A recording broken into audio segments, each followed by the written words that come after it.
Hi అండి అందరికీ. ఎలా ఉన్నారు? నేనైతే చాలా బాగున్నానండి. మీరు కూడా బాగుండాలని నేనైతే మనస్ఫూర్తిగా కోరుకుంటున్నాను. ఈరోజు మా ఇంట్లో అయితే నేను నిమ్మకాయ పచ్చడి పెట్టానండి.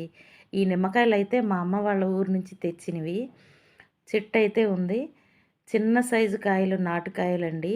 జ్యూస్ అయితే చాలా బావుంది. కొన్నైతే పులిహోర చేసుకున్నాం. ఇంకా కొన్నున్నాయి 25 పైనే. ఆ కాయలనైతే నేనైతే పచ్చడి పెట్టాను. ఈ నిమ్మకాయ హెల్త్‌కైతే చాలా మంచిది కదా! అందరికీ తెలిసిన విషయమే. ఈ నిమ్మకాయ పచ్చడిని చాలామంది ఇష్టంగా తింటారు. చాలామందికి నచ్చకపోవచ్చు కూడా. కానీ తింటే చాలా మంచిది. ఈ నిమ్మకాయ పచ్చడిని పెరుగన్నంలోకి కానీ, మజ్జిగన్నంలోకి గానీ చాలామంది తింటారు. ఈ ఉప్పు, పసుపు కలిపి పెట్టిన నిమ్మకాయ ముక్కల్ని ఒక డబ్బాకేసుకొని చాలామందైతే ఉదయాన్నే పరగడుపునైతే ఒక ముక్క తింటారు. 1, 2 ఆరోగ్యానికి మంచిదని.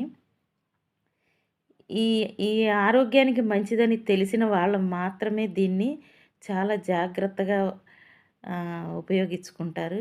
ఈ పచ్చడి కలిపే ప్రాసెస్‌లోనైతే ఆ వాసనకైతే నాకైతే నోట్లో నీళ్లు ఊరిపోయాయండి. నేనైతే ఉప్పు, పసుపు సరిపడా కలిపి డబ్బాకైతే వేశాను. 3 రోజుల తర్వాత దీనిలో కారం కలుపుకోవాలి. తర్వాత తాలింపేసుకోవాలి. ఏసుకోపోయినా బానే ఉంటది. ఈ పచ్చడి ఎంతమందికి ఇష్టమనేది కామెంట్ పెట్టండి.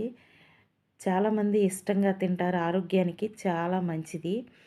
నేను ఈ విధంగా పచ్చడి కలిపే ప్రాసెస్‌లో మా అమ్మాయికైతే నోట్లో నీళ్లు ఊరాయంట. మమ్మీ నాకు గూడా ఒక ముక్క ఇయ్యి అని అయితే తీసుకుంది.